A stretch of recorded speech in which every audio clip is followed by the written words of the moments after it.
Hello everyone, my name is Vipin Abram and in today's video we'll be talking about drift velocity of electrons. So let's get started. So the word drift actually means moving with a slow velocity. So when I say drift velocity of electrons, that means the electrons are moving with a very slow velocity, right? Now let's try to understand how we define drift velocity and where it is actually used, right? So drift velocity is actually defined as the average velocity of free electrons within the conductor in the presence of a electric field. So you have three requirements here. First of all, you must be having free electrons, that is free electrons, and where we will find these free electrons, we will find it within the conductor. Second thing, right? And the third thing that we require is in the presence of an electric field. So when you have free electrons within a conductor, right, in the presence of electric field, if all these three conditions are fulfilled, then the average velocity of those free electrons is what we call as the drift velocity. I hope that makes sense. Right. Okay, so I'll discuss two cases here. The first case, you guys can see there are two cases. First case, second case. So here I have a conductor. So obviously the specialty of your conductor is it has lots and lots of free electrons. So you guys can see there are a lot of free electrons here, right? So I have connected this conductor with a battery source, but you have to be very careful. I haven't switched my switch on, right? It is actually off. My switch is actually off, right? So when the switch is off, there is no electric field. The moment I switch, I switched it on, you will get an electric field across your, across your conductor. But anyway, my switch for this particular case is off, right? So when the switch is off, so these electrons, these free electrons, which are like inside your conductors, they will be moving with random velocities. Now why I am saying they will be moving with random velocities, and why are they moving with random velocities? Because of the thermal energy which these electrons acquire because of the room temperature, right, at which this conductor is kept in, right? So because of the room temperature, they gain enough energy to randomly move inside your conductor. So you guys can see, let's say your first, this is my first electron, it is moving with some u1 velocity, right? This is my second electron, let's say it is moving with some u2 velocity in some other direction. So very randomly, they are moving here and there inside your conductor, right? Okay, now you have to understand the velocity of the movement of these electrons are very high, right? They are of the order of 10 to the power 5 meter per second. So obviously they are moving with very high velocity, and the movement is random, right?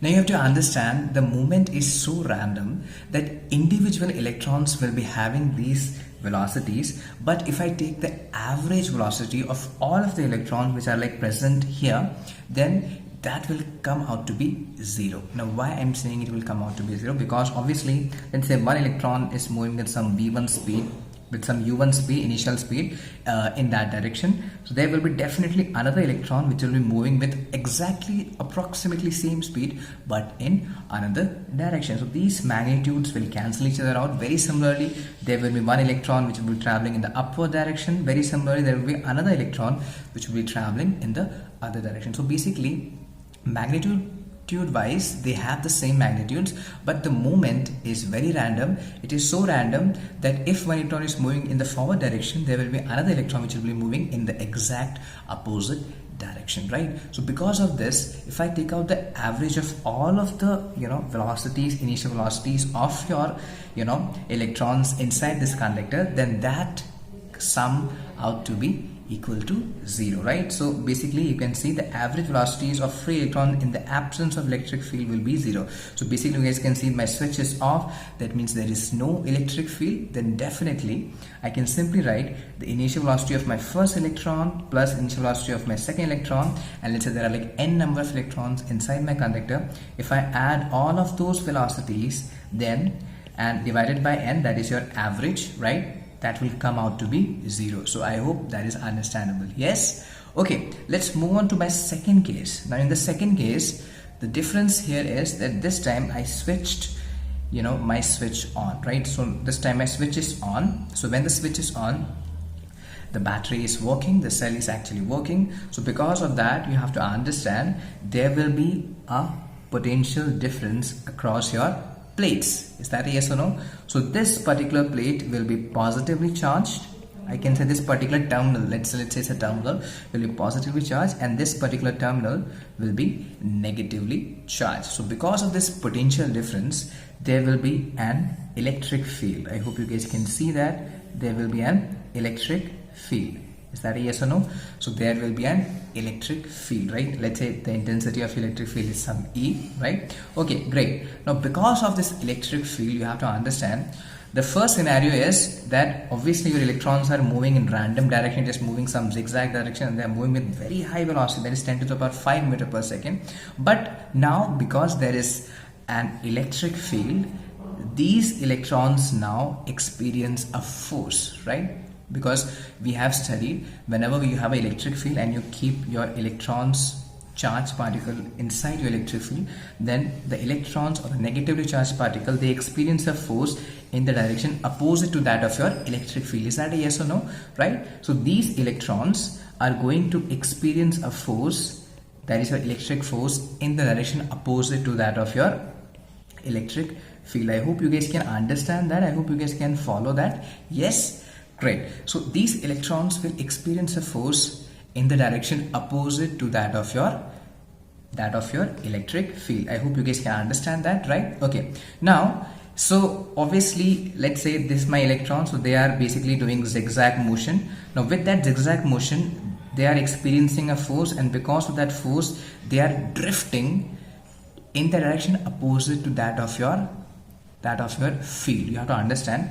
So this movement is very fast. This movement is approximately 10 to the power 5 meter per second, but this movement is very slow. You have to understand, because they're drifting, they're moving with very slow speed, right? I hope you guys can understand that. You just get a feel of it, right? Okay, now let's try to actually do the mathematics here, right? So I can simply write because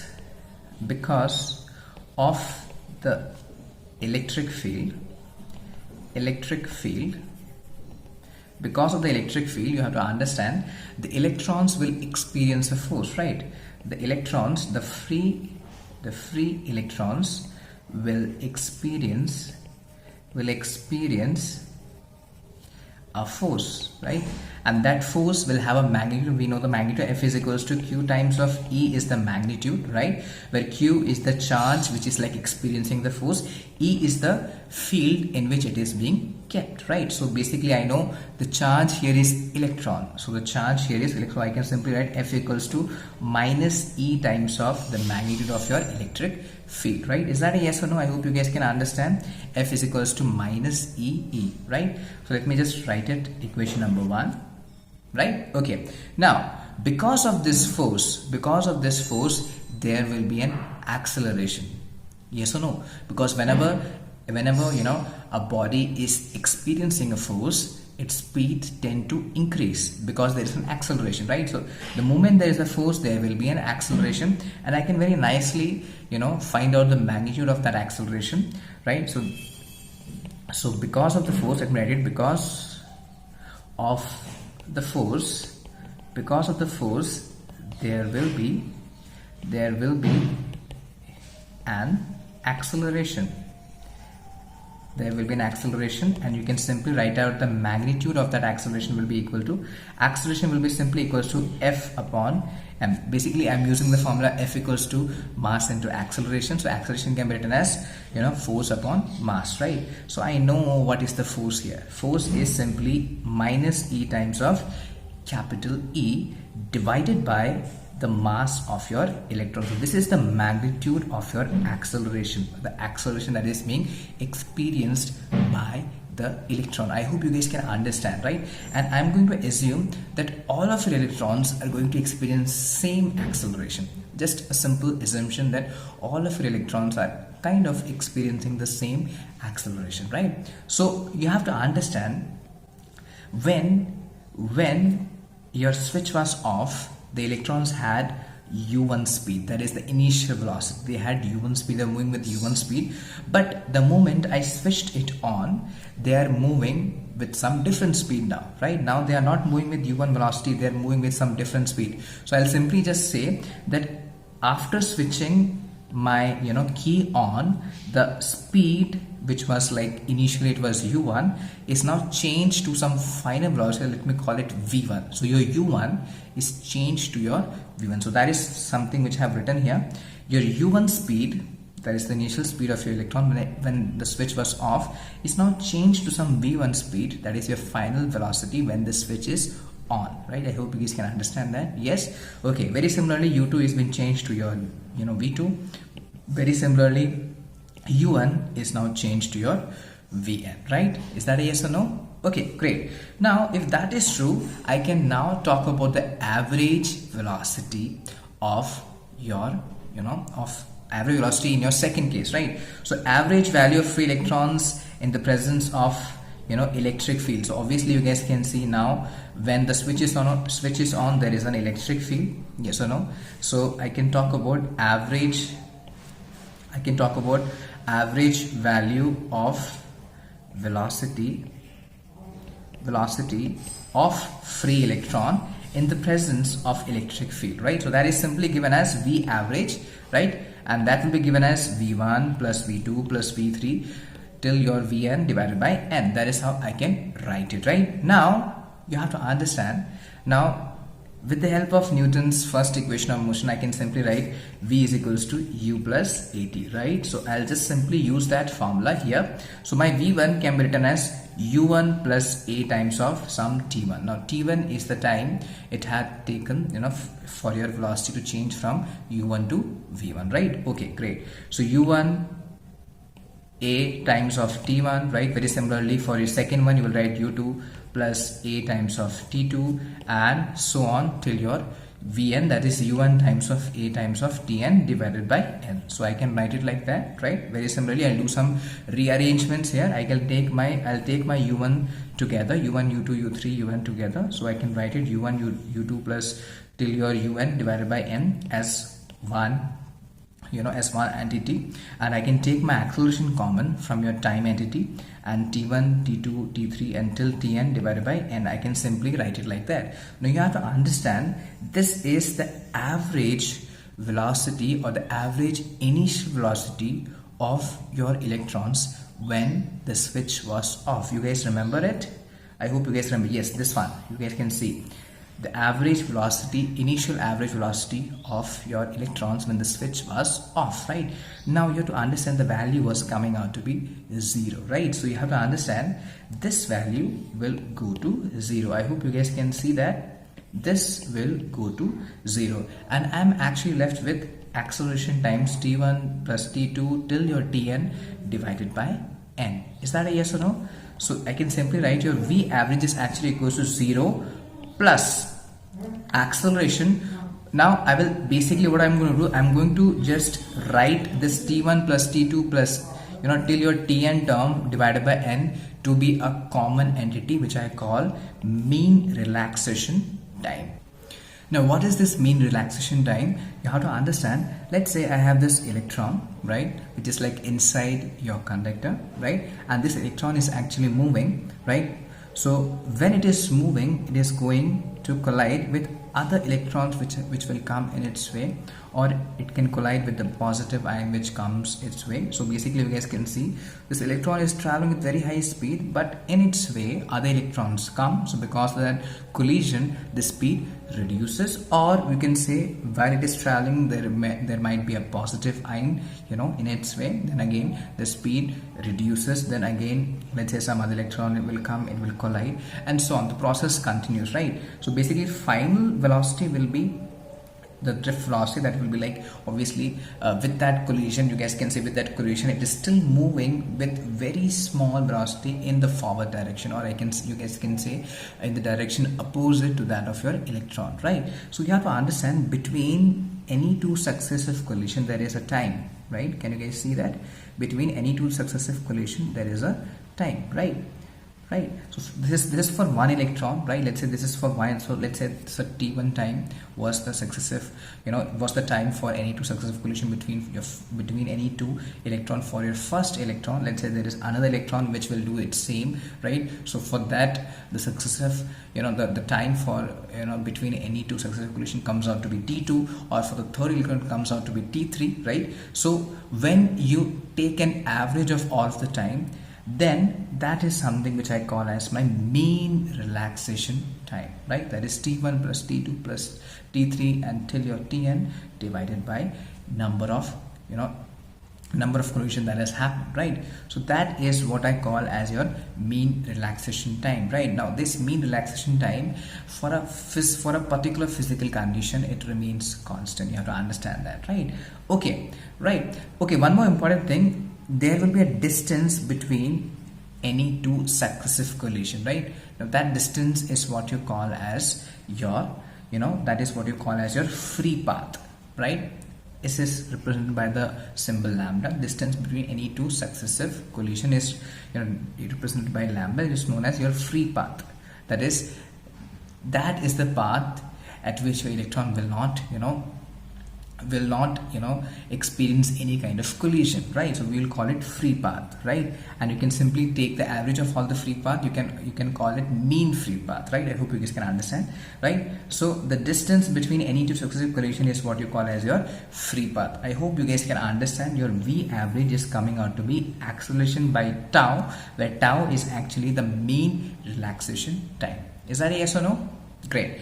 Now simple note, in the absence of electric field, the path of free electron between two successive collision is straight. So basically, in the absence of electric field, that means when the switch is off, the electrons will be traveling in a straight line, but the moment the switch is on, the electric field is on, the path will become parabolic, right? The path will become parabolic, and this is right, it is very self-explanatory, because there is an electric field, the electron will not travel in a straight line. It will be a curvish kind of a path, right? So that is the path will be parabolic. Now this is a note which you guys have to take in care, right? Okay, let's move forward. So by definition, your V average is actually equal to your drift velocity, right? Now what is your V average?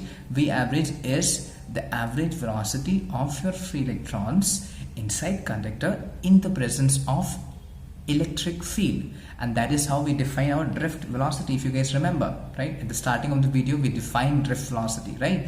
So that is actually equal to your drift velocity, right? And now I can write drift velocity is actually equal to acceleration times your tau, that is your relaxation time. I hope you guys can understand, right? Okay, just simply put the value. So you have to understand acceleration comes out to be force upon the mass of electron. Force is minus E times of E divided by mass of electron.